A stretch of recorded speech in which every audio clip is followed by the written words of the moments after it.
Welcome back to another episode of What Are We Watching?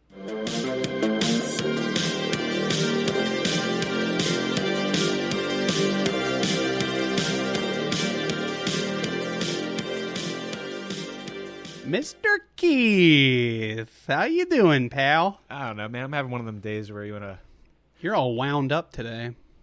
put my head down, my fist starts swinging, knocking everybody out. Is that your little jingle to get you through the day? Don't get in my zone. Don't get in my zone. What is that? What is that It's the from? song, you know. Put my So I head put my- up. Oh yeah, it's a so I put my hands up. What is Yeah. that song? Party in the USA. Yeah. Except Don't this get is in my zone. Don't get in my zone. This is my head's down and my arms are swinging. I'm knocking everybody out. Knocking everybody out. Do not, under any circumstances, get in his zone. But my eyes are closed, so it was really easy to not get in the zone. Yeah. You bring the zone to the people. Yeah. Are you having a bad day? What's going on? No. That's just It's the just a vibe. little goofball mood that you're in? Mm. So when I was doing my little countdown that I usually do before I record, Keith kept like I don't even know what you would call it. You know when you like fake out someone, like you're gonna punch them? He kept doing that to the mic, and it was killing me. Yeah, just wanted to keep you guessing. You know, I'm a wild card. I'm like a wild snake in a boot. There's a snake in my boot, Yeah, I'm that snake, dude. You hear the... and I'm the boot. Yeah. Well, no, it's my boot. No, that's not. Let's just dump that. Anyway. Can we start over? No, we shouldn't. No, keep going. Okay. So, yeah. What did you watch? What have you been watching? Have you seen anything? So I watched this movie that we're doing this week. I don't know. I feel like the quality of these episodes is really going downhill. Was it ever uphill? No, it's just been on a plane, a flat plane. Flat plane of hell on earth. So in lieu, that's I tried it again. No, you didn't do it. In what's the word for it? In Oh, we did this last episode. yeah, not lieu. It's in addition to. Sure. This movie, I watched this movie called Crabs. It's this horror movie that came out last year about horseshoe crabs that take over a town.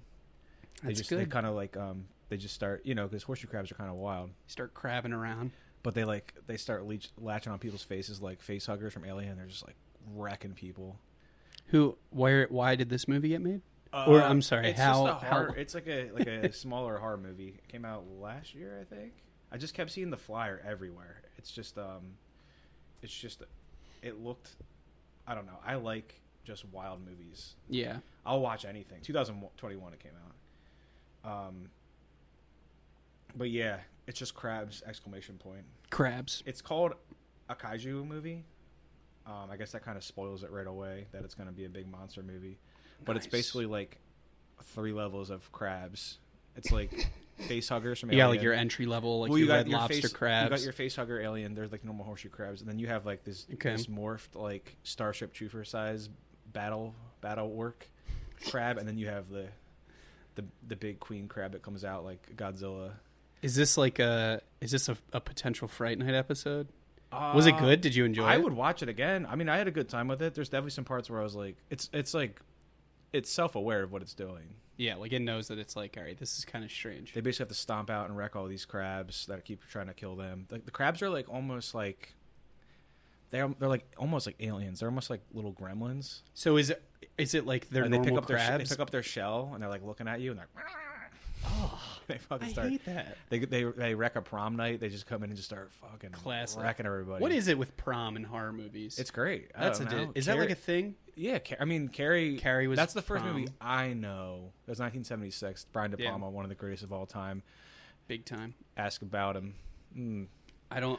Anyways, you know that's an epic movie. Prom night for sure. There's a movie Prom Night, which is great. Yeah. And then it just kind of. It's just one of those things. I wouldn't even say it's recycled. It's like a trope. It's a good trope. You know, Yeah. a bunch of high school or college kids going to prom, doing some kind of college or high school related activity, and then something goes wild. Something goes kooky. Night of the Creeps is another good one that's like that. But yeah, I don't know. I did watch that. It's like pairs exactly with what movie we're watching today. Like I couldn't think of 2 movies in the same boat. So I will say one other thing I did watch. Okay. And then you can go. Great. So I just said last week how I don't really like musicals. Well, not that I don't like them. I just don't watch them. Well, you said you watched Little Shop of Horrors. Yeah. So Well, that was in lieu before of, that. dude, I can't think of the word. It's not in lieu. What are you trying to in the same vein? That's it. In the same vein? Ah.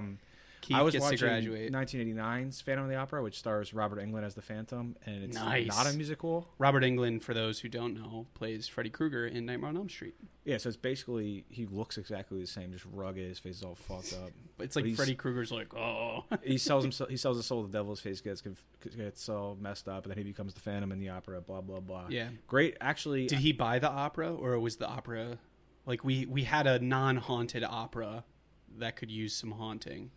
He's there. I forget. It's like the same story. Eric from the original movie. I have never seen Phantom of the Opera. So I've now seen 3 versions. Okay. Phantom of the Mall, Phantom Menace. Eric's Revenge. It came out the same year, but it's the same plot, except there's a guy, Eric, and he gets burned in a house fire, and they build a mall where his house used to be. So he stalks this girl in the mall. Okay. Yeah, it's the same Phantom plot of as the Phantom of the Mall. Opera, but it's called Phantom of the Mall. That's pretty good. Same year, this remake comes out with Robert Englund as the Phantom, and it's got some cool gory kills. How old is the original one? The original one came out like a bajillion years ago, right? Well, you're talking about like the book was like 1910 or something like that. Yeah, like people were like, "Man, I can't wait to read this on the Titanic." But what I did watch was the 2004 musical. Okay. Because Olivia's like, oh, because we were watching this, and she's like, "This sucks. Put on the real one." And I was like, "Put on the good one." I was like, "Which one?" Like, because there's every era. There's a Phantom of the Opera from like the 50s. I think there's one in the 80s. Yeah.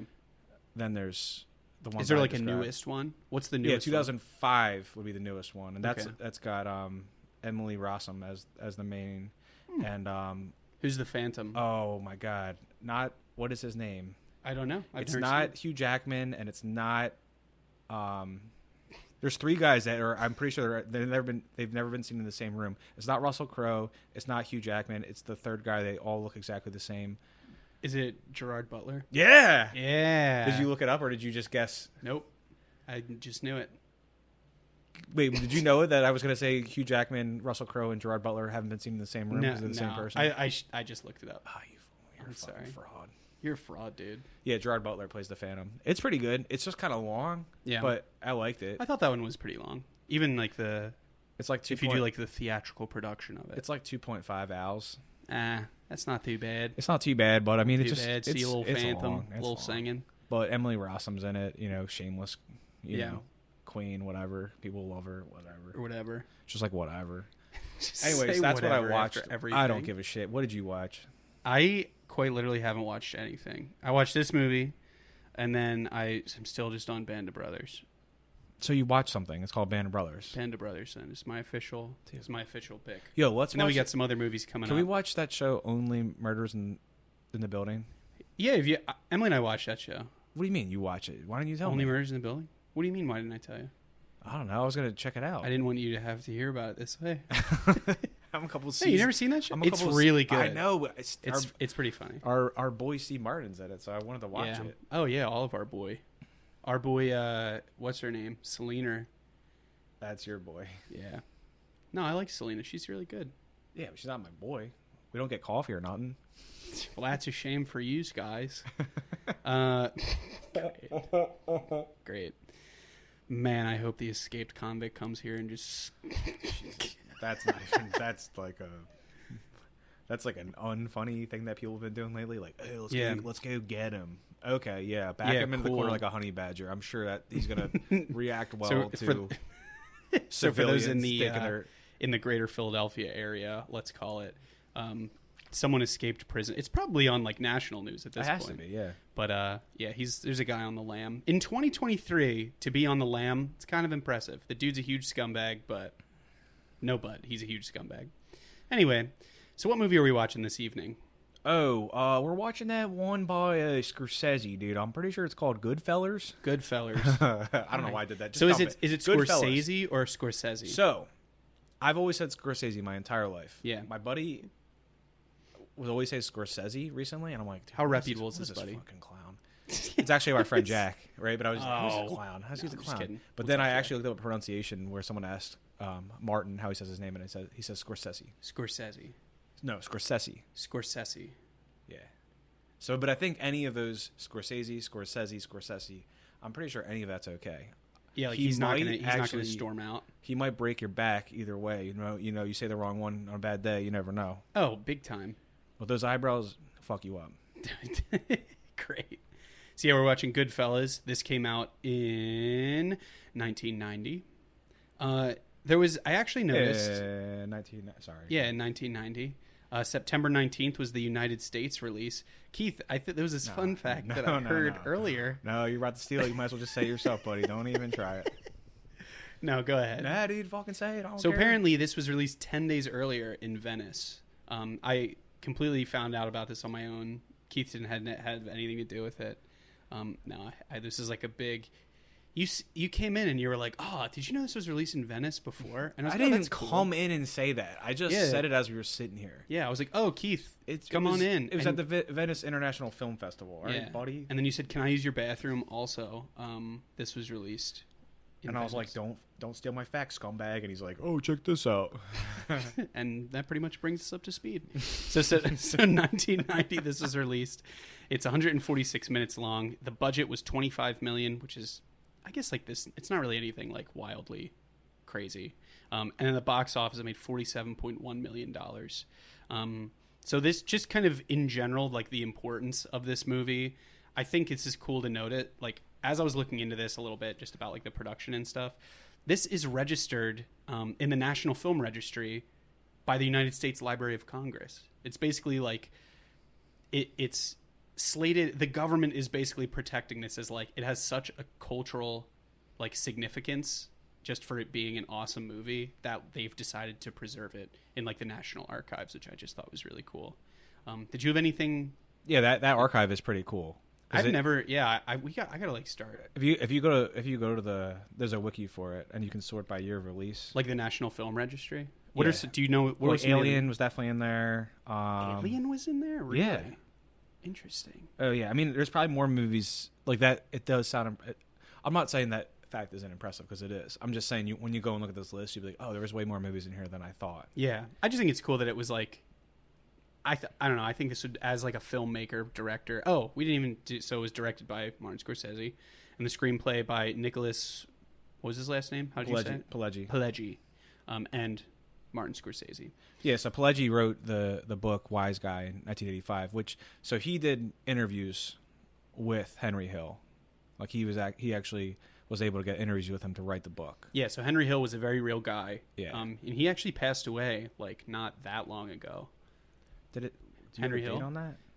I'm trying to remember when it was. But like movies like The Godfather, Part 1 and 2, The Exorcist, Mean Streets. All like I just looked at a 70s section there. Dog Day Afternoon, Rocky Horror. What is this? These are other movies that are in the film registry. Yeah. Gotcha. But Henry Hill died in 2012. So he passed away like not that long ago. But yeah, so he met up. They did all this stuff because in 1985 he was still. He was still like very. I think there was still an active hit out on Henry Hill. So, but this is like we're getting into spoiler territory. I guess like if you haven't seen the movie, I don't know. How can we spoil this movie? I don't know. He's a mobster. Anyway, so the book was written called Wise Guy, and then Scorsese. Oh, should I do that every time? I think the people would love that. Yeah. Computer noises. Yeah, I think so. So he actually reached out to Pileggi and said, "I've been waiting for this book to be made. Can we make a movie?" And he's just like, check please. Like, let's do that. Yeah. So he actually took Pileggi in, and he's obviously. Who are we talking about? Martin Scorsese. Yeah, okay. He's obviously at this point cinematically established very far, and then he brings him in, and they write this script together based on all of his interviews with the actual mobster that this movie is about. And then not to spoil too much, but he will actually be like a phone call away from everyone on the set. Yeah. For like references to the whole movie, which is that's an insane. It is really cool. Like, I've never heard of a movie that's like this. Yeah, no, especially because he's. I also heard that so Pileggi was obviously like around, but Henry Hill, apparently a lot of them also like talked with Henry Hill. That's what I'm saying. Too. That's what I was meant. Oh, Henry I thought you were talking about Pileggi. No, yeah, obviously he was, but I'm saying Henry Hill. Yeah, like they were like, hey, yeah, so they would call him. they'd be like doing a scene, and they'd be like, do you remember this? He's like, yeah, that rat bastard got whacked, and you're like, oh my god. Yeah, they would call him and so I saw that Robert De Niro, which we'll get into the cast, like he had pretty extensive chats with him. Yeah, and I thought that was really cool. Which is really funny when we talk more about Robert De Niro's character versus Henry Hill's portrayal. Yeah, it's pretty great. Yeah. So did you want to? So I think we talked about this a little bit last week. So did you want to talk about the movie we did last week and this movie? Well, yeah. So My Blue Heaven is the movie that out of Nick's archive that we watched, the Boyd family archive. The Library of Boyd. So that movie and this movie are tied together because Pileggi and his wife Nora Ephron at the time, they both actually talked to Henry Hill. So Henry Hill and Nicholas were constructing this book together, and at the same time Nora was involved in that, but she would also, I actually read this quote where sometimes he would call the house. Henry Hill would call the house. Yeah. Her husband would be asleep, and she would talk to him, and she would like ask questions. She'd be writing this stuff down, and he didn't realize at the time that she was taking this stuff to make the movie out of it. He's like, oh yeah, I didn't realize what she was doing at the time. Yeah. So like she was obviously like gleaning information from the interviews that were already there, but she was going off. She was just like going rogue, basically, pretty right? much. That is like wild. At nighttime, she's just sitting there with her little glass of wine. It's being like, so what was the mob like? So what happened next? So you're telling me. So he says to the guy. So the movies, like, obviously, if you watch both movies, you'd be like, okay, I like a mafia related movie. Cool. You know what I mean? But like, you don't really like. There's no real like, oh, this is based on Henry Hill. Like, obviously, Goodfellas is, and it right off the bat, it explains all that. You know? Yeah. Well, I guess it kind of doesn't really explain it, but he uses his name at least. Yeah. It's pretty interesting though. Yeah. It's so fascinating. It's so freaking cool. And just like if you're into mafia, like mob stuff, I mean that alone, I think there's just like so many cool like things that you can read about and stuff like that. But I feel like, okay, I'm going to be probably corrected, but this is definitely one of the most true to history, like true to actual events. Yeah. This is like I'm sure Gotti, the first, well, there's so many different Gotti movies, but the actual first one I think is really based on Gotti. Untouchables has a lot of actual Capone stuff in it. Yeah. Well, this one, I mean, it's a lot of that stuff was kind of like secondhand. I mean, like some of these guys they did arrest, but like I think this point in like the American mafia, like when you had basically like there was essentially 5 crime families is what they were called that like ran everything. At this point, this is where like a lot of people were kind of seeing the writing on the wall a little bit with the mafia, so people were turning like left and right.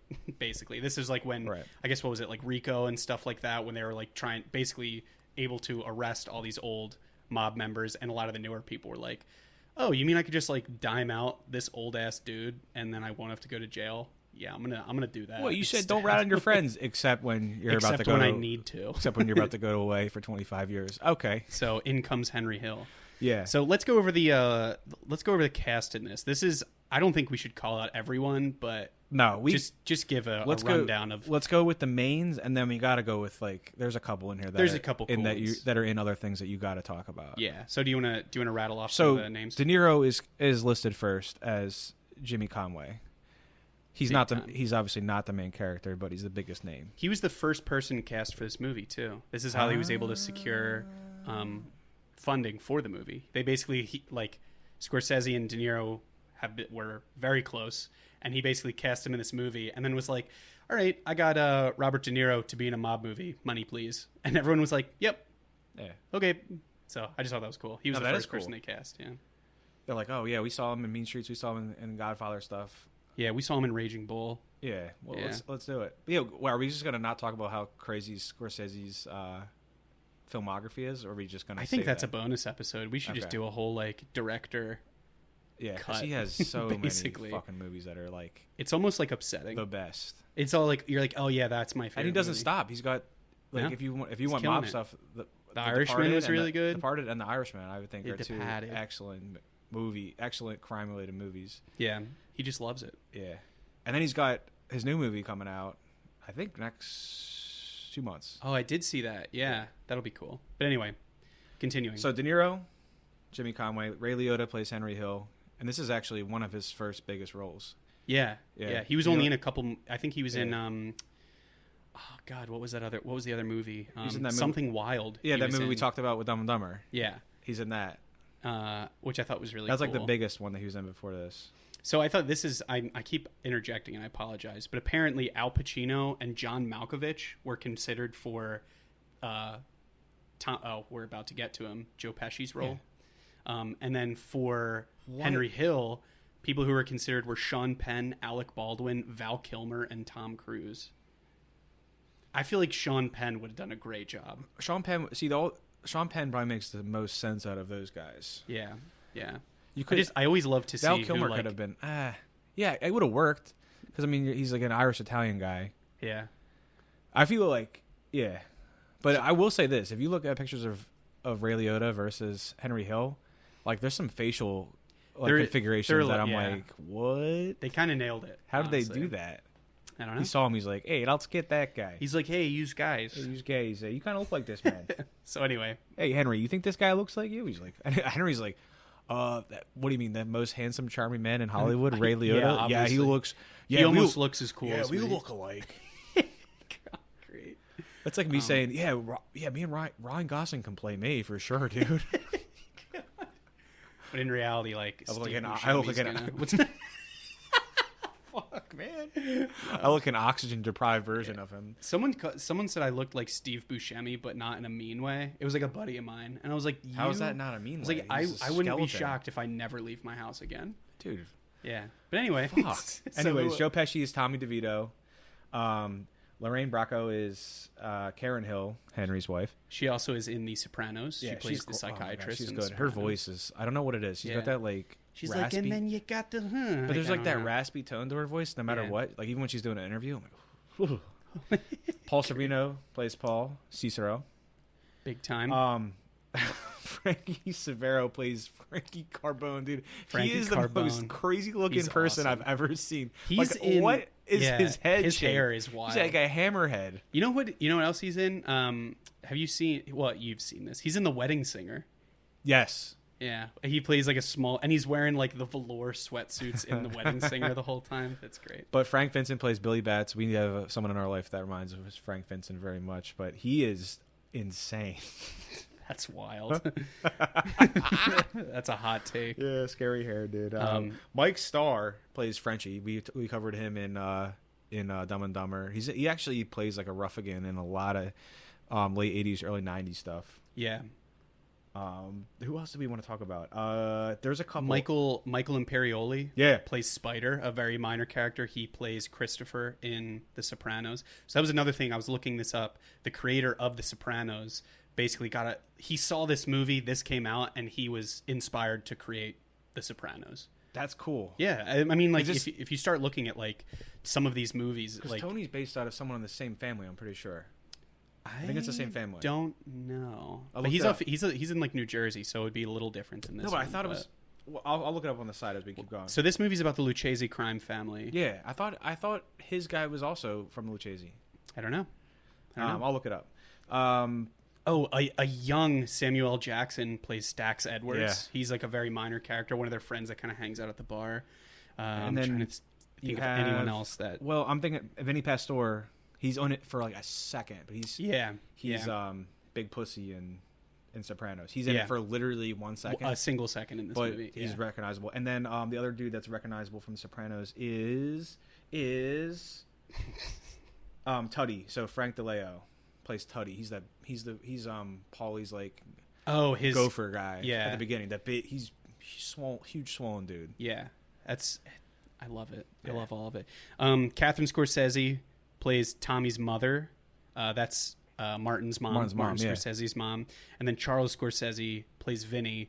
He was Martin Scorsese's dad. So I just thought that was cool that kind of both of his parents got a kind of a small role. But I will say Tommy's mom has like a really good. probably one of the most memorable scenes from the movie like features. They almost Tommy's cut mom. that scene too. I was they watching really? this feature where the studio was trying to cut other stuff for violence, but that scene they said was like They were like, "Yeah, that's the stupid." pacing wasn't great. I'm like, that scene is It's awesome. amazing. The whole scene, because it's like a fucking interlude from violence. Yeah. Like they actually sit down, like they literally. So there's spoilers. So we'll get into this. Do you want to get into it when we get there? Yeah. I'm just saying they literally do one of the worst things ever. Oh yeah, and then like they go just have go a nice home. meal. Like they're cracking around up. they're around his mother, and they're just like, Yeah, and they're just shooting. They're hey, joking they're like around. so respectful, like nothing just happened. Yeah. And Yeah. then it goes back to chaos. But it's just chaos. like that's cool. That's just kind of how these dudes operate. But a side note is he actually casted his mom and his dad in like a multitude of movies. Oh, did he There's really? a lot. They have like a lot of small roles, but Yeah. from like the 70s even up till like they were both in. Oh my god, what else? There was one movie that they were both in. Not even his. It was just like another. They're both in Moonstruck together. Oh, that's right. Yeah, that's a And- great movie. And Casino, like they've been in a whole bunch of stuff. Yeah. Together, like as a couple, like both of them together. That's pretty. I think cool. that's cool. Anyways, so let's continue on with this. Anywho, so now into the plot. So this is going to be. There is physically no way possible we can name every scene in this, so we'll probably just do a more brief overview of the whole plot, and then I figure there's probably a ton of scenes that we should just chat about at the end. So the movie starts off. We got to start with the opening scene, though. The opening scene is epic. Yeah, the opening scene when he's basically, I guess the trunk opens 2 seconds into this movie. You see a guy open up a trunk. There's a dude dying in there. They shoot him. He slams the trunk, and it's Henry Hill. It's just Ray Liotta's face, and then it's just like Goodfellas, basically. And then I mean, that's did I when get that the right, first line basically? comes in, right? As far as back I can remember, I always wanted to be a gangster. Yeah, that's the and then first it's him line. slamming the trunk Yeah. of his car. Oh god, That's so that's good. such a badass. I completely forgot about that scene. Yeah, well, so that's how that's the opening, like cold, almost like a cold kill. Yeah. So but out like this whole movie, kind of outside of everything, Henry Hill is narrating it. No, well, Ray Liotta is narrating it as Henry Hill. So Yeah. you kind of hear him narrating all throughout the movie. But yeah, what were you gonna say? yeah, so that line though, as far as back as I can remember, I always I always wanted to be a gangster. Now that I haven't done my first line, last line, but the first line in this movie and the last line in this movie are both like killer. So that's not the technical first line because they're like talking in the car first. They're like, "What is that noise? What's going on back there?" They hear the banging. Yeah. But like that's the first like. It's line. the first line. That's the line. Yeah, that's the line. So then after that, so in 1955, Henry Hill, he's kind of a young guy. He basically becomes super interested by like the criminal life and the mafia in he's grown up in like an Italian American neighborhood in Brooklyn. He basically ends up through one way or another working for a local capo, which is in the mob. It's kind of like your made guys, so to speak. They're like the captains. They kind of call the shots. They run a crew. They usually will have like a series of illegal gambits going essentially. So he starts working for him for local capo Paulie Cicero and his associates Jimmy Conway and he's basically described as an Irish American truck hijacker. Tommy DeVito, who's basically a fellow. They're all just kind of the same age. They're young guys who are basically just like getting introduced into the crime life. Henry kind of acts as a fence for Jimmy. He's one of his jobs is he's like selling cigarettes and stuff like that out of the back of his truck. They would steal something, and then Henry would load up his car and he was selling it to like the police officers and like so you could tell like right away that Henry was super interested. That like holy shit, like these guys like. Even like the police, like they own everything. Like they have their hand in everything. Like the police couldn't touch them. People like respected him. There was a really great line in the beginning where he says like, when I was younger, like I got the crap kicked out of me. And he's like, after I started hanging out with these guys, the one day like those two same guys walked my mother all the way home and carried her groceries for her. And I was like, damn, like it's out of respect. Out of respect. And so like right away he's already hits the ground running. And eventually he starts gradually working his way up to more serious crimes. So there's kind of this part of the movie is him just as a younger guy just trying to get his bearings together. Was there any scenes in there that you wanted to talk about? And I was just doing a little like side homework too, and like just a side podcast. I was just watching Henry Hill stuff, and every time I like interview him, he talks about it. He's like, yeah, I was just a kid, grew up in like middle, in Brooklyn, like middle income. you know, but the Lucchese, they owned the cabbie stand. They moved in down the street, and I was just like enamored by it. Like I was I loved it. I thought I was poor until I met them, and then I realized I was, and you know, then I became like obsessed. Like he's just like he like hung around. It kind of reminds me of Sonny in A Bronx Tale, like the same deal where he's like down the street and he's just like, yo, who are these guys? Cologito, in A Bronx Tale. What did I say? Sonny? Sonny. Oh no, it's not Sonny. No, Colegio, not Sonny. But yeah, I mean, I think it's a lot of how these. It's kind of funny, like if you think about there's another podcast that I listen to. It's about basically this guy Sammy the Bull. Have you ever heard of him? Yeah. So he has a podcast and he talks about the mob, and it's so fun because he'll be listening. I threw it on at work the one day, and it was just like I was just like doing something at work, and in my headphones he was like, "Yeah, so I told that rat bastard to go fuck himself," and you're like, "Oh my god, dude!" But you can like all these guys like, I think the power, everyone was poor in these situations. It was basically like we were poor, had nothing. I saw these guys who were kind of like kings of our neighborhood, and they kind of joined up. It's a gang. It's essentially what it is, a gang. So there's another really great scene that I wanted to call out. So you can kind of tell from a very young age, like ends up selling stuff. Like I said, he was kind of selling stolen goods for Jimmy. He ends up getting arrested, and he thinks like, oh shit, like so in so much fucking trouble. He beats the charges. He gets out, and the whole like crew of like the mafia people are all like, hey, congrats kid, your first arrest, like let's go. So you can tell like they had him like right from the beginning. It's just, and that's where Jimmy tells him, like, you learn the two greatest things in life: never rat on your friends and always keep your mouth shut. Damn, that's like wild. I'm gonna get that tattooed on my face. But that's where he beats him at the court. He's like, oh man, I'm smoked. He's like, puts his head down. And he's like, no, you did good. You did good. He puts money in his pocket too. He comes up to him, he shakes his hand, puts money in his pocket, gives him a little kiss on the cheek, and you're like, oh man. And then that's what's funny about My Blue Heaven is he's doing the same thing.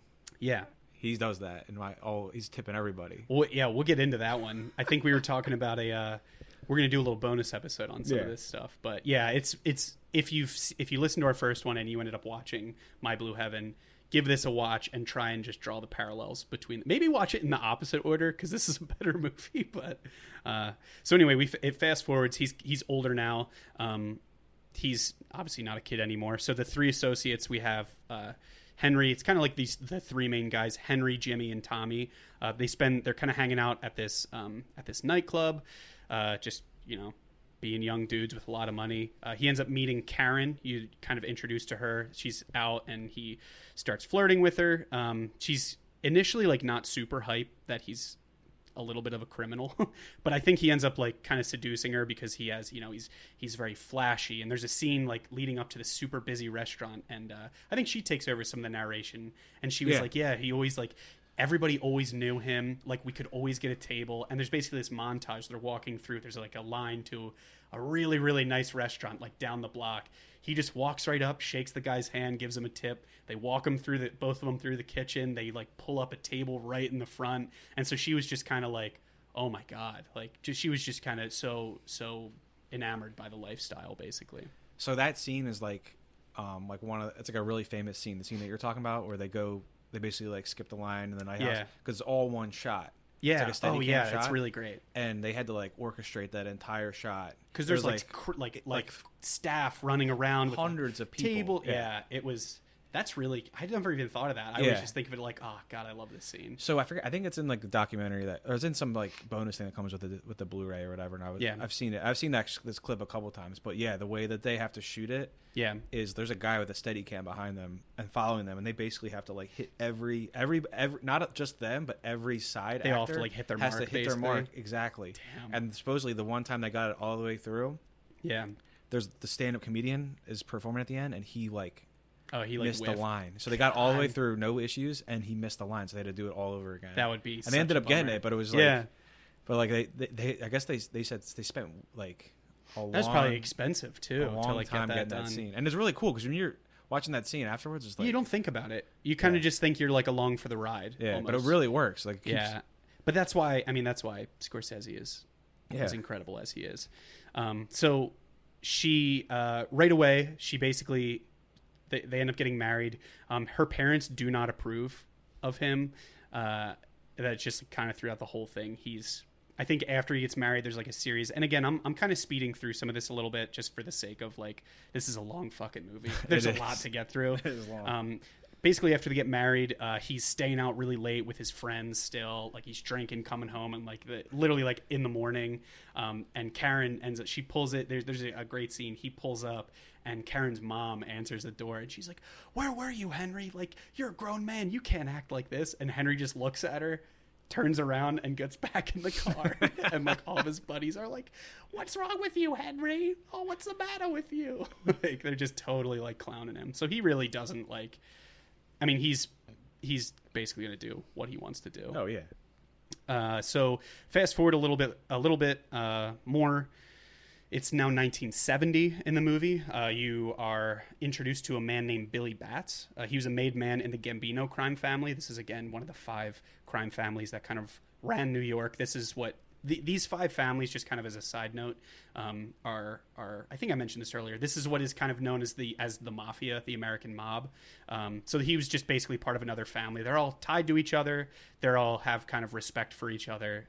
But yeah, so you're introduced to this character, Billy Batts, recently released from prison. He basically is poking. What would you say? Well, he's like basically shooting the shit, and he starts like digging into Tommy. Yeah. Joe Pesci's So they're at character. Henry's club. Yeah. Henry has this new club where he was trying to go straight at one point. Yeah. And like that's like what Henry in real life was actually doing. Like he Yeah. he got his own club in Long Island away from everybody else. Yeah. But very quickly everybody followed Well, his him. friends started creeping over there. Him. They started He tried. hanging out. Well, that's what he Yeah. says. He might not have tried. But anyways, Yeah, he has his own club. He didn't try. That was for Billy the Batts court gets case. released from prison, and then Tommy comes in, Yeah. and he just starts ripping into him. He starts calling him Shine Boy? Yeah, Tommy he's saying like, "Hey, Tommy," because he was an older guy. Billy Batts is an older guy, and he's basically reminiscing like, "Man, like before I went to prison, like this kid, he was just barely old enough to shine shoes." Like, so you But can he would tell. shine the He's like, fuck out he of would these shine the shoes. fuck out of those shoes though, and Tommy is kind of being known at this point for having like a really bad temper in real life. Even some of the interviews, like.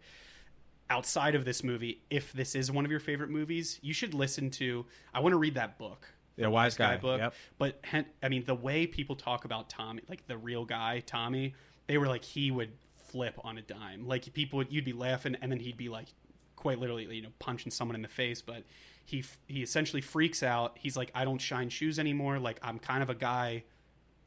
I deserve a little respect now. I'm kind of part of a crew, that sort of thing.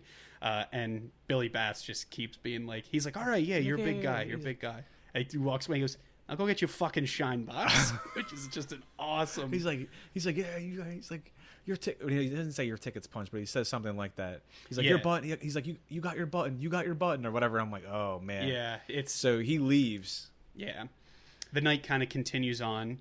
Do you want to talk about this? Oh, well, then he comes back at closing time. Yeah, Tommy comes back at closing time, and it's just Billy Batts and Jimmy at this point, because Jimmy's. So anytime we talk about one of these characters, it's kind of a safe assumption that if we're talking about Henry, Jimmy, and Tommy are probably in the scene, just as like a going forward. So take it away. Yeah, so Tommy comes back in, and Henry sees it immediately. He's like, oh no. He tries to stop him, but Tommy gets there first, and it's like they knew they were going to do this, because Jimmy knew. There's no conversation. They just start beating the everlasting hell out of him. And this is one of the most violent scenes in any movie. They kick the shit out of his head and stuff like that. Tommy Billy Batts is fucked. Tommy is beating him, basically pistol whipping him with the end of his gun. Yeah, and then Jimmy is beating him down, but then he starts doing that stomp, and like I'm going to show Nick right now. There's a camera. Yeah, so Keith's going to demonstrate. It's like that heel thing he does. I've never seen it happen in anybody. It's like a jump. It's fucking menacing. So that scene. And obviously, you're basically like from the perspective of Billy Batts on the floor, just getting his ass kicked. So they beat the shit out of Billy Batts, who again is a made man, which in kind of this lifestyle, they're part of a family. Like they're part of like the big. They are very high up essentially at this level. Like you can't touch them essentially without getting approval from. You can't touch him. So you can't basically attack, you can't mess with, you can't even like step to a made guy without getting the proper approval from the higher ups in the family. So Tommy beats the shit out of him. He realizes that they beat him up a little, maybe a little bit too much, and they were like, oh shit, like we got to put him in the trunk, like we got to get rid of him, we got to dump him somewhere. And Tommy has a really great line of Henry's like, what the fuck, like I'm gonna go get something to help clean up, I guess. And he was, oh Henry, I'm sorry, I got blood on your floor, which is just a great, like his face, he's all panicked. He's like, I gotta go get some more tablecloths. So yeah, they basically are trying to dump it because they know he was a made guy, and Tommy kind of realizes like, yeesh, I shouldn't have done that. So they thought they'd killed him in the diner. So they're driving, and now this is back to the first scene. They hear a banging in the trunk. They open it back up, and Billy Batts is kind of like, he can't really talk. He's kind of just like gurgling, like in a bunch of blood. So they end up stabbing the shit out of him, and then Tommy comes up and shoots him. And so Billy Batts is dead. So Tommy stabs him, Jimmy shoots him, and this scene is awesome. It's crazy. So he stabs him 3 times in this scene. Originally, he was supposed to stab him like 7+ times, and really? they trimmed it because they showed like the stab. It was too the violent. Special effects were great in this movie. So what we see is already violent enough, but what was originally there was like worse. way worse to the point where so you hear the extra off screen, but they like cut it so it's not quite as brutal. Yeah, but that's. So now you're back to the beginning of the movie, but it's like where he's basically like they slam the trunk, and then it's all 3 of them realizing again, it's kind of an unsanctioned hit, a murder of a made guy. Like they need to cover this up ASAP. So they decide to drive the body all the way up. They end up driving him like some upstate New York, hours and hours and hours away, and just kind of bury him.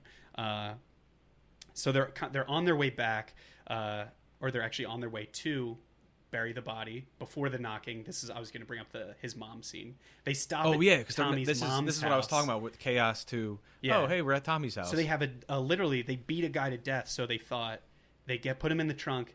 They go to Tommy's mom's house for a dinner. He's like, I got to get something. Like he wants to get a knife. So they can cut the body up. It's basically what it is. They stop at his mom's house. His mom is up and she's like, let me make you something to eat. This will be great. And they're like, oh, fucking perfect. We were starving anyway. Like, and then they sit down and then they're kind of just have a nice conversation with his mom. Yeah, it's pretty awesome. And then when they come in, he's got blood on him. Yeah. He's like, what happened? And he's like, oh, we hit a deer. I was like, what? He's like, what do you need the knife for? He's like, oh, we gotta, you gotta cut one of the. He's like, what do they call that? The paw? The paw? The hoof? The hoof. He's like, Ma, it's a sin. I gotta hack it off. Oh yeah, he doesn't have blood on him. He asked for the knife. That's what it is. Yeah. He's like, Mom, I'm gonna borrow this knife. We hit a deer. He's got his foot. I gotta hack it off. So we're sitting there, or they're sitting there, and then they realize that there's a painting. Oh my god! The famous painting of the old guy in the boat. The one dog's looking that way east. The one's looking west, and he's like, oh man, we know that guy. It looks like Billy Batts. The guy looks like Billy Batts. So he basically is like, Tommy's mom's like, look at this picture I paint. Like, I've been painting, like, and so they show him his picture. So they're all like joking around, and you can tell that Henry is like, he's having a rough time. He's like, all right, how are you laughing at this scene right now? So I did think it was neat. That painting, that was painted by Nick, was it Pileggi? I think it was painted by his mom. Like, really? That actual painting was painted by the dude who wrote the screenplay. That was painted by a relative of his. So that's like that was a real painting. So it was just, and they were just like, oh, cool, we'll use this. That's pretty. Yeah, funny. that line, it's so it's a guy sitting in the boat. He's like, yeah, I like this picture. He's like, you got one dog looking this way, one dog looking this way, and this guy's like, what do you want from me? So that's kind of just as a side note outside of this show. I think I told you this. All of my siblings in all of their houses, in my parents' house and stuff like that, they all have that painting. What? It's probably like this big. Yeah, so there's obviously you can't see it, but it's like an 11 by 18, 11 by 17 framed picture of that painting. Dude, you need that. Why don't you have it? I don't know. It's if my family's listening, why step it up. Yeah, no, I think it was Christmas is coming. Oh yeah. I mean, not really. It's kind of September, but I mean, I just skip right to it. I just black out until Halloween's it's Christmas. Coming. Yeah, dude. Boo. Boo. Boo. So anyway, back to the movie. They killed him. They stopped off and saw his mom. They drive back, and that's when they kind of finish the job. Kill him, bury him. That's that.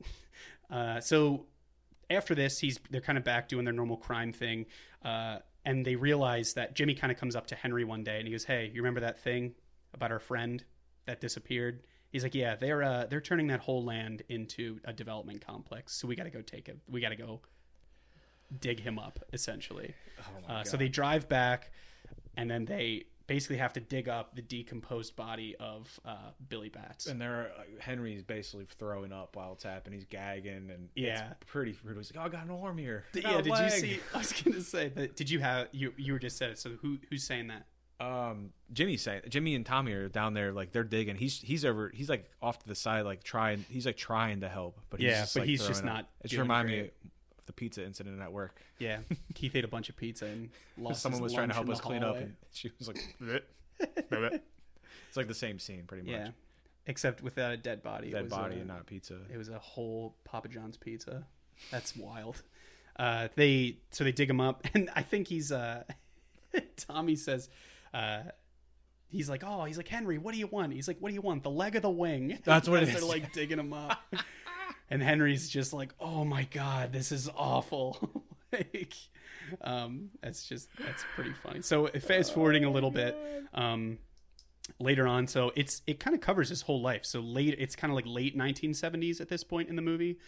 They're all hanging out at their like little bar, little club thing, and we see Spider come in. He's kind of like an errand boy for like the family. He's kind of like in the levels of the mafia, you have the heads of the family, then you have the capos, which are kind of the captains, then you have soldiers, which are kind of people that are in a crew. So like Henry would be like a soldier at this point. Yeah, these guys they're just soldiers. They're kind of just like, formally a part of the crew. Made. And then you have associates, like associates and known associates. So these are kind of like people that aren't part of a crew, but like the mob is like, he's a cool guy, like he's cool. And so that's kind of the first step. So it's Spider. He's a young guy played by Michael Imperioli. Him and Tommy start getting into it. They start arguing. Did you have the line? What does he finally say that like makes him lose it? So Tommy shoots Spider. He shoots him in the foot first because he's like, he's like, "Give me what does he want? He wants a what in water? A cutter in a water? Whatever the fuck that is." He wants, I don't know. He wants something. But crazy. He doesn't bring him back. He doesn't bring him back the drink. He's like, I thought you said I'm good, Spider, or whatever. I'm okay, Spider. And he's like, that's not what I said. And they go back and forth. He's like, we can do this all night. Yeah. And he's like, go make him my fucking drink. And then so he goes and make him his drink. And he's like, you know what? Fucking dance, boy, dance. And he starts shooting at him, and he shoots him right in the foot. Yeah. So everyone's like, yo, what the fuck, You're Tommy? like, oh, Tommy. So they're like, yo, take him to the hospital real quick. So they take him to the hospital. He comes back with the bandage on. He's like, hey Spider, that bandage is bigger than your head. Yeah, and then Tommy's still fucking with him. And he just says to him, he's like, go fuck yourself. He's like, hey, Tommy, go fuck yourself. And he's just like, what did you say? And everyone's like, ooh. Oh, yeah. Robert De Niro's face right here. Yeah. He goes, whoa. Oh, they're playing cards. He's like, here, Spider, that's for you. He throws down like $200. He's like, don't take no shit from nobody, huh? And then everyone thinks it's a joke. Yeah. And then he just fucking shoots him 5 times in the chest. Yeah, he just pulls the gun out, blows him away. So I was watching this other thing. He actually, like, he doesn't shoot him with a gun, but he said, Joe Pesci was talking about it. He's like, I needed to get in the zone of actually murdering somebody. So I had him put full loads in. Oh, so that's why you don't see him in the. So he shoots a real gun, and like for the sound, he's like, so that's why that sound it sounds so real because it is like a real round that they're recording. It's an actual gun, and like it just like that sound just cuts off after the last round's like. And you see Spider just kind of like, oh yeah, I guess like you just see him on the ground. It's pretty brutal, that scene. Honestly, the violence in this movie is all brutal. Yeah, because we didn't talk about it, but the scene where that guy's messing with her neighbor, Karen's neighbor's messing with her. Oh yeah, he just shows up at her house. He's like, yo, what the fuck do you want? What do you want? Some of this? He comes up with a gun and just starts pistol whipping that guy, bashing him in the face. That's all one shot, no cutaways, and there was no effects used. Yeah, so I don't know how. Wild. Imagine it was all practical stuff. Imagine cool. having the fake pistol whip someone in the head.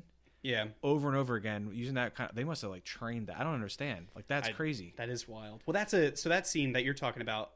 Again, I mentioned that's like a sub scene. That already happened, right? What I was saying. I mean, this is. There's. How do I want to phrase this? There's a couple scenes where it's just Karen like I said earlier, like she's narrating. There's a couple scenes that kind of shows her perspective of things. And this is a scene where it's, she was kind of enamored by that lifestyle of what we were saying earlier on of like, man, she liked the power and stuff like that. So this is a scene. She basically, her neighbor sexually assaults her. Little trigger warning.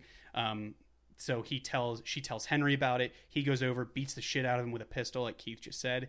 Henry comes back, hands her a bloody gun, and goes, hide this. And she says, like, some people, she's like, a lot of my friends, a lot of the people I would have knew would have just left him right there. And she said, but I got to be honest with you, it turned me on. And like, that is I guess you're kind of seeing their relationship, and like, it's not a healthy one. It's pretty toxic. I think it's pretty toxic. So anyway, skipping back forward. So he kills Spider. Tommy kills Spider. Great scene after this. He's like, Henry goes up to Spider's body and goes, he's fucking dead. And Jimmy goes, now Tommy, you're going to take him, you fucking maniac. You're going to go dig a hole. He's like, yeah, what? He's like, I've dug a hole before. I got this. Like, so what? He's like, so what? He's just basically saying like, yeah, this isn't my first rodeo. Like, what the fuck do you care? I just think that was a great little exchange there. Later on, Karen discovers, so Henry kind of has a mistress on the side, a little guma action. How about it? Basically, it was very common, like, for mobsters to have girlfriends. And so she finds out about it and threatens to kill him. Basically, he wakes up. There's a scene. Dude, that scene with the gun pointed at her face. Yeah. Like, Henry just opens his eyes, and she's just shaking over top of him with a gun in his face. Yeah, which so the gun's, like, so close, it's out of focus. But that image right there, that still is like one of the coolest things.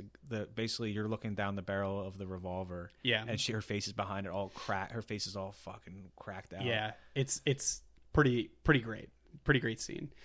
So that kind of is like a really big hiccup in Karen and Henry's marriage. He ends up moving in with her, his mistress, but later on through kind of a conversation, Paulie, the head of the family, who you see kind of intermittently, basically says like, go back to Karen, like.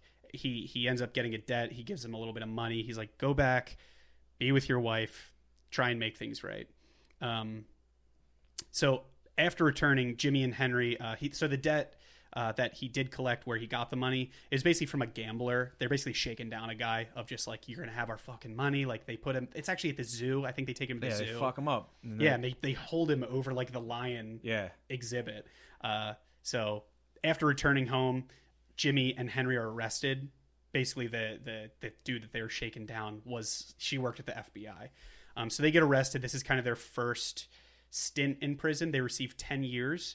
And to kind of support his family, Henry basically has Karen smuggling drugs to start selling them. So he's kind of like trying to make do. I think this is the scene. So they get this prison. They get this prison sentence, and then it's them being in prison. And he's like, but prison for us was different.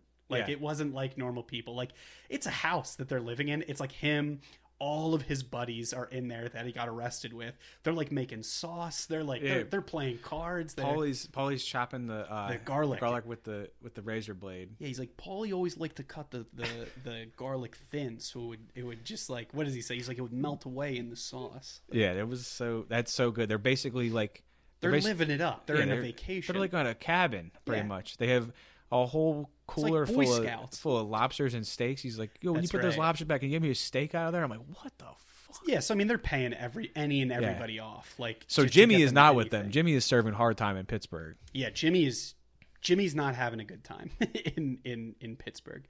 I think then it's a little bit kind of fast forwarded. Did I miss any cool scenes in there, like with the prison? I was basically just going to skip to when he is paroled. No, just the scene where she comes to see him and she sees that his mistress was there. Yeah, she's like, Janice's name on there, so she freaks out and she has a fucking full jacket full of like baguettes. It's drugs, but she has like food in there too. She's just throwing. Yeah, she's got like bottles of wine and stuff. But like the warden or whoever's in charge is like looking down, like, come on, man, like, dude, get your shit together. Like, I know. Yeah.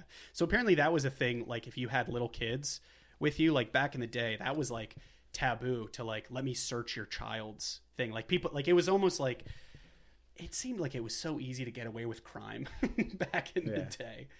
So yeah, that is a really good scene. She was like, yeah, he smuggled, I bet she doesn't smuggle all this shit in there for you. And he's basically like, Karen, you gotta calm down. Like, it's getting serious. So fast forward a little bit. It's now 1978. Henry is paroled. I'm going to skip back again there's a scene, it's just a great line when he is arrested and he's sentenced right before he goes to jail. He sits in the back in a cab. He's basically turning himself in. He sits in the back of it, takes a handful of pills, leans forward and goes, "Okay, take me to jail." Yeah. It's such a good line.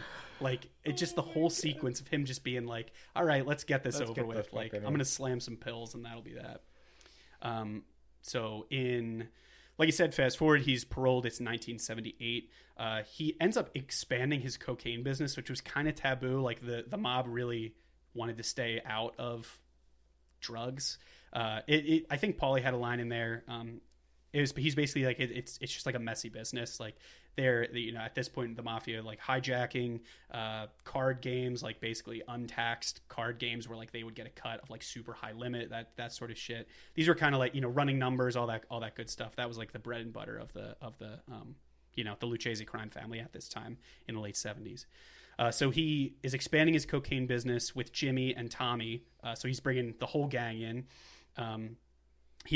Jimmy organizes this is like probably one of the biggest things, the Lufthansa heist. And this is real. Jimmy this is a real thing. Yeah. So Jimmy organizes a crew to raid the Lufthansa vault at the JFK International Airport.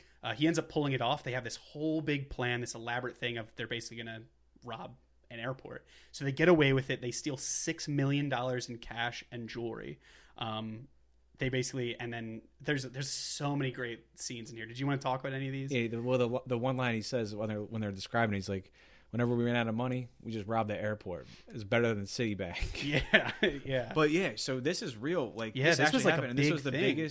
biggest actual successful heist in the United States. It ended up being like $8.5 million between in real life, the money and the jewelry. Yeah, it's that's now insane. valued. I forget what the numbers are. It's valued at like 20-some million now if you inflated it till now. But Yeah. that was the biggest successful, and it was real. Like, these guys are the guys that did it. So it was organized by James Burke Yeah. in real life, which was Jimmy in Goodfellas. Yeah. He was basically an associate of the Lucchese crime family in New York, blah, blah, blah, blah. But yeah, that's like, That's that fucking how wild. they actually did this, like if you read into how they actually pulled it off, it was kind of a miracle that they got it, like that they were able, because it's not like these guys are like, I almost said they're not professionals, but I guess they kind of are professionals. Like the planning that it's almost like if you had applied this to a real job, they would have been very successful people.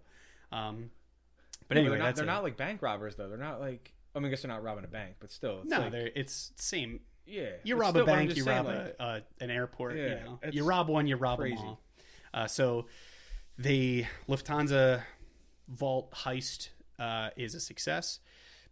They basically are trying to lay low with the money. There's a really great scene. Dude, this is so good. Henry's in the shower when he finds out that the heist pulled off. Henry's listening to the news or the radio in the shower, and it's like, we interrupt this broadcast. He's like, we've just got reports that the JFK International Airport was just robbed. He's like, some people are saying it was $1 million, some people are saying it was $3 million. He's like, but we estimate that it's around $6 million in cash. And Henry's like, Jimmy, let's go! Like because they pulled it off. They'll never have to worry about money ever again. So they fast forward, and Jimmy the whole time is like, you guys are going to get paid. Everyone who was involved in this, like, you can't spend this right away, or else that's going to raise suspicion. So it's like one of the next nights after they kind of handed out some of the money, and people are coming in with like fancy car. Carbone comes in. He buys his wife. No, that's Johnny Roast Beef. Yeah, he buys his wife like that pink Cadillac. Vince Carbone buys his wife the fur coat. The mink, the $20,000 mink. And he's like, hey, I put it under my mother's name. And he's like, I don't give a shit. Like, Send it back. Get rid of it. Get rid of it. So everyone fucks up because they're not supposed to spend the money. They're supposed to just, like you said, lay low. Lay low. Like, yeah. For some amount of time. It sounds like they didn't lay low at all. Not one bit. They laid high. Yeah. They're just like, oh, cool, yeah. Like, cool, we're rich now. Like, it's fine. We don't need to worry about anything. So little by little, which this is probably one of the best sequences matched with soundtrack, I'll say, when they're finding out. So Jimmy is essentially trying to separate himself, any connection between him and the the heist, essentially. So it starts off, the FBI find the getaway truck. It's found by police. This guy, Stax, who's played by Samuel L. Jackson, he was supposed to drive the truck. And this is kind of where it all unravels a little bit. So he says, like, instead of disposing of the truck like he was supposed to, he was really excited. He went over to his girlfriend's house, got stoned, and they basically found the truck the next day. And with his fingerprints. With his fingerprints all over it. So it was only a matter of time before Stax was going to get picked up. They essentially start just killing everybody. That was, everyone that bought something expensive was killed. Anyone that posed a threat to these three guys, Jimmy, Tommy, and Henry, were killed. Yeah. So I think there's basically only like 3 of them that weren't murdered in the end of it. Like, this is going to be a common theme. It really happened. Like, this actually happened. Yeah. Like, so this is all real stuff. Stax was killed first. Yeah. And then Jimmy orchestrated all of those killings. And the part where they find the guy frozen in the truck, they find Vince Carbone. Carbone. They find him in the trunk, in the truck frozen. That happened, and it took him 3 days actually to thaw him out. Like, that was all real stuff. So Jimmy orchestrated killing all 12 people associated with the heist because he didn't want to get caught. Yeah, it's because everyone else was sloppy. Fucked up. So he just killed everyone. So there's a couple good scenes when they go to Stax's house to kill him. They basically get up and they're like, "Hey, come on, Stax, we gotta go." Yada yada yada. He's like, "Hey, we brought we brought some cannoli," and so they're in there, they're hanging out, and he's like, "Yeah, make us a pot of coffee, whatever."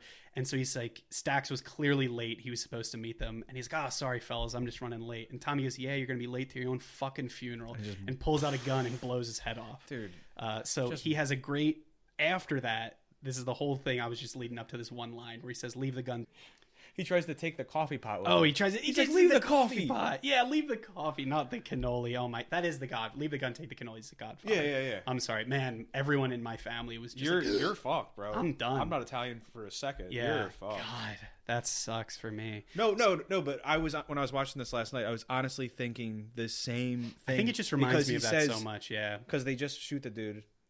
Yeah, and then Carbone's holding the pot of coffee. He's holding the pot of coffee. He's just, "Leave the coffee." And I was like, holy shit. Like, in my head, I made that connection, but like, I didn't. I wonder if that was a nod to. It might be.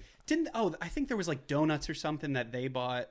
They bring stuff with them. Yeah, I think they bring donuts, not cannoli. I was just getting the 2 movies confused. That really sucks. I think my Italian-American ancestors just shook slightly in the ground. I'm on the Irish side, so I'm still okay. Yeah, dude, you're fucked. When we get to the Irishman, it's going to be all over. Oh, fuck. God damn it. There's so many good Irish mob movies, too. Yeah. Black Mass. You ever see that movie? Yeah. Whitey Bulger. That is a good Incredible. movie. Anyway, we're getting away from it. So he kills Stax, and then they basically start finding everyone dead. It's like a montage of dead. And then Joey roast beef? In his car? Is that what you're talking about? With his wife, just slaughtered in his car. In his car, yeah. Johnny roast beef. I'm sorry. My bad, dude. Dude, we're butchering this. I might have to cut out that whole leave the gun, take the cannoli thing. I'm going to be thinking about that before I go to sleep tonight. God, I should be in the meat locker right now. That's wild. Yeah, you're frozen, dude. Great. So it's a little bit forward. They've killed everybody. It's really only Tommy, Henry, and Jimmy at this point. So it's 1979. Tommy is basically told that he's going to be a made man. They're going to make him a capo. He's going to have his own crew, yada, yada, yada. They're all super excited for him. And it turns out that he was in fact not being a made man. It was a hit on him. They ended up killing Tommy for his hit as retribution for basically murdering Billy Batts at the beginning of the movie. And that scene is fucking brutal. It's so good. When he walks in, and then he says, "Leave the gun, take the cannolis." Well, he walks in. He's like, he's excited. No, I didn't bring they're all excited because Henry and Jimmy can never be made because they're not fully Italian. Yeah, so they're never going to be made. They said you have to be able to be a made man in the Italian American mafia. You have to trace both your parents, your mother, and your father's line back to the Sicily, old country. Is basically And his mom was born in Sicily, so he's actually like half Sicilian, but half of the old world. But he can't ever be, and same with Jimmy. They can never be. So Tommy, Jimmy was Irish. Yeah, is he fully Irish in this movie? Yeah, I thought, okay. Yeah, he can never. Italian. He's just So Tommy's their only way in to have like someone of their to like crew have made, actual importance in the not that they weren't important. So he gets that scene where he looks. He thinks he's going to like a sit down with a bunch of guys. Yeah. He gets there. He got his nice suit on and stuff. And he looks across the room and realizes no one else is there. And he's like, shh. He's like, oh, no. He says, oh, no, that's what it is. Oh, no. And but he doesn't even get no out. And they blow his brains out. And then there's a quote where it's like, yeah, they even shot him in the head so his mother couldn't have an open casket. Jesus. So he couldn't leave the gun and take the cannolis. Yeah, he couldn't leave the gun. So he couldn't have an open casket, which is basically like a huge sign of like, not only are we killing you, but like this is a disrespectful killing as well. Because every time he's on screen though, it's so violent. It's crazy that he goes the most violent way as well. Joe Pesci was like, this is, I mean, probably his best role. Yeah, ever. So what's crazy is this in Casino, he plays two. I would say they're different characters, but it's like kind of the scenes, I'll get them confused sometimes. Yeah, because he plays such a violent asshole. In both of them. Yeah, his whole like shtick for a long time was playing like my cousin my cousin Vinny, Casino, this. Like he's kind of known for being the mob thing, which actually a little later, if we end up covering this movie, The Irishman. Yeah, dude, he's great in that. He didn't want to do it. Well, he didn't. Scorsese was like, "Come on." He didn't do a movie after like 19. He did a couple movies after 1998, but that was like the end of his. He stayed out. He was just kind of like he retired from it. And Scorsese apparently he like what I read is and this is kind of getting off on a tangent, but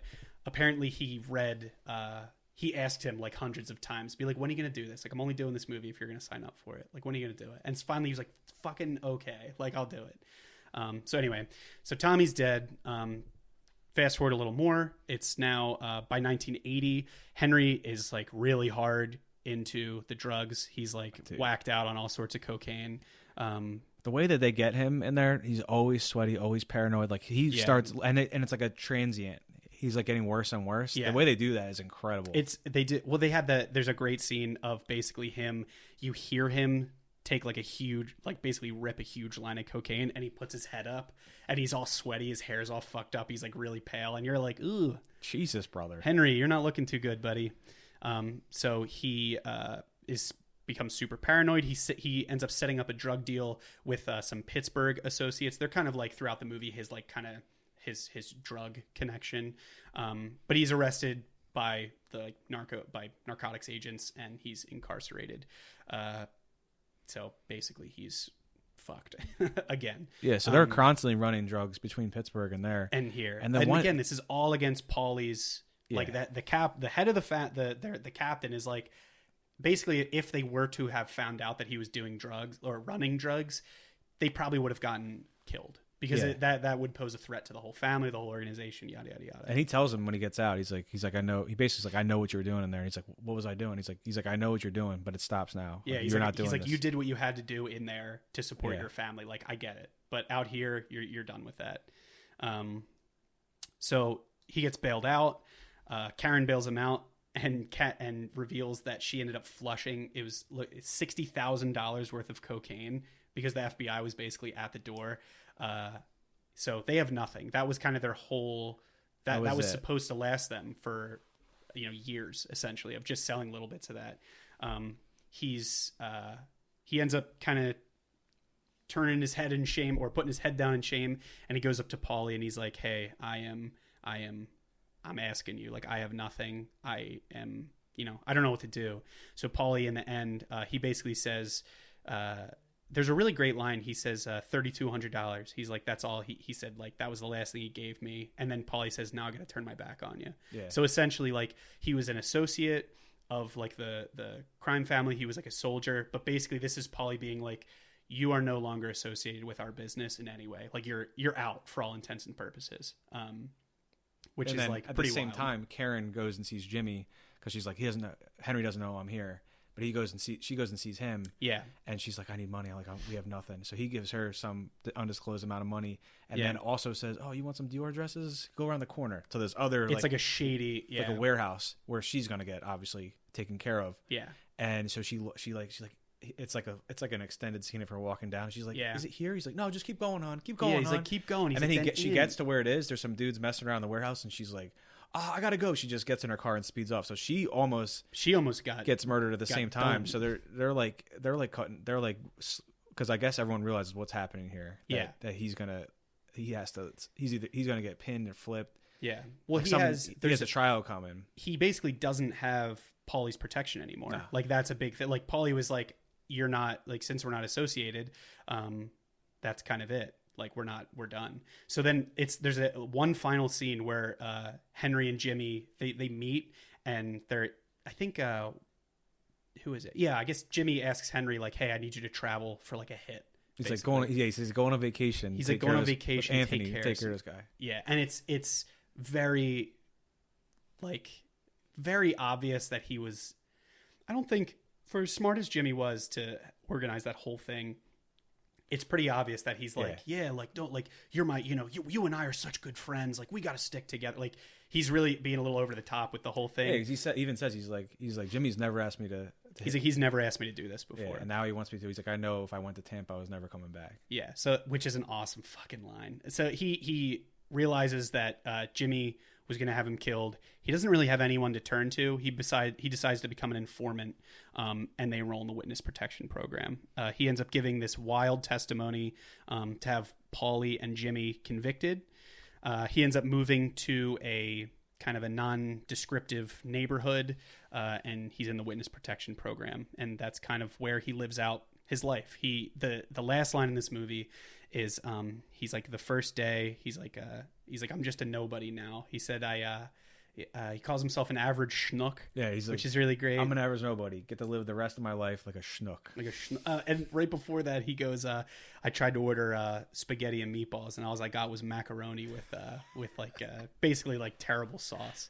And yeah, then the last line, Keith, what was it again? I'm an average nobody. Get to live the rest of my life like a schnook. Obviously, I can't do it like he does, but yeah. Yeah, like Mr. Leota. Yeah. Rest in peace. R.I.P. Dude, big time. So that is Goodfellas. It's basically the rise and fall of Henry Hill. And he has a really interesting life. He's done a ton of interviews, and he's written a lot of books and stuff like that. Yeah, interesting guy, for sure. So did you have any scenes that you wanted to gloss over? I know this one was kind of involved. Obviously, we're going to talk about the cannoli and leaving the gun and then taking the cannoli. No, stop talking about it. You're being too hard on yourself, dude. It's not even that big of a deal. You're making it way harder on yourself. It's one of those things where it's like, if you own an upsetting nickname for yourself, that it can't hurt you. You know what I mean? Oh, so you're like leaning into it, but you're like leaning it so far, you're going to break your own neck. Yeah. Great. So yeah, what did you want to talk about? How am I funny? That's a huge thing. We kind of didn't go over that. Yeah, we really didn't. But that's okay. I mean, it's not like a plot scene. It's like more of like a that's so one of the best lines. There's so many scenes though. Yeah, so this scene actually, Pesci and Henry Hill were in on this. Nobody else in that scene knows what's happening. Like that's why it feels so real, because nobody else knows that no one else is acting. There's so much of this movie that's ad-libbed. Yeah, I saw Joe Pesci did a ton of ad-libbing. Oh yeah, and not just lines. Like they said that they would just set up a scene, and they would just try to act like they were just. Like they would change it up just slightly. They would just go back and just kind of workshop how it was going to play. So Scorsese was big on that. He would basically outline like, this is the general flow of where the dialogue needs to go. Start. Yeah. And people would be, I mean, obviously they're all like, everyone in this movie is such a talented actor that like they were able to bridge the gap. But, right. Yeah, so that's cool. So it's based on something that happened at Joe Pesci. Joe Pesci was in Ray Liotta's shoes, basically, with a bunch of like some wise guys would come into his restaurant, the restaurant he worked at, and he was in a very similar situation where he's like, "Oh, you're funny," and the guy's like, "I'm funny how?" Like he just goes in and he just like berates him to the point where he's like, "Is he gonna kill me?" And it's the same kind of scene, but he was on the other side, so he told Martin about it, and Martin's like, "Oh, we got to do this." That's gold. So he got him and Ray in on it, and they're the only ones that knew. Everyone else was, so they just shot it. Yeah, and they supposedly developed the script. They basically would just like ran through it a couple of times, and then like it's all ad libbed, and then they figured out what the script should be from that. But that's crazy. Awesome. That is, I would say that's probably like. He's like, I'm funny how? I'm funny I how? mean, funny. Like I'm a clown. I amuse you. I make you laugh. I'm here to fucking amuse you. What do you mean funny? Funny how? How am I funny? Yeah, and it's just like what's his name? Henry Hill in the movie, or Ray Liotta's like, you're the way you tell the story. I don't know. You're funny. He's like, motherfucker. Like, and the other big one is the fuck you pay me. Oh yeah, that's used in like Jay-Z basically ad libs that in volume 2. Yeah, he has like a whole thing. So what was do you have the line there? Yeah. But it's like, now the guy's got Paulie as a partner. Any problems? He goes to Paulie. Trouble with the bills, he can go to Paulie. Trouble with the cops, deliveries, Tommy, he can call Paulie. But then other guys got to come up with Paulie's money every week, no matter what. Business bad, fuck you, pay me. Oh, you had a fire? Fuck you, pay me. Place got hit by lightning, huh? Fuck you, pay me. And then it cuts a little bit and it comes back, and it's it's them now in the nightclub when everything has gone wrong, or the restaurant. He's like, when you can't borrow another buck from the bank or buy another case of booze, you bust the joint out. You light a match, and that's when they're like the whole thing, and they're sitting outside. And they light their club on fire for basically the insurance money, which is awesome. Yeah, I love that. I think it's probably because I love that Jay-Z CD so much, and they basically like recut that in that. That's pretty great. Yeah. So yeah, it was. I just love this movie. It's so good. I also see. I'm just trying to look over. There was like a couple other little notes that I had. Apparently, on July 24th. 2010, it was basically the 20th anniversary of the film release. Henry Hill hosted a private screening of the movie. Jesus. Which would have been like, that probably would have been, I mean, it was like, you could, like the public could not go to that, but it was like, no way. He invited like Scorsese, and they basically all just like got together and watched the movie. That's which cool. How cool would that have been? That's really cool to be there. But yeah, I mean, and I know like my dad, he's really into like the history of the mafia.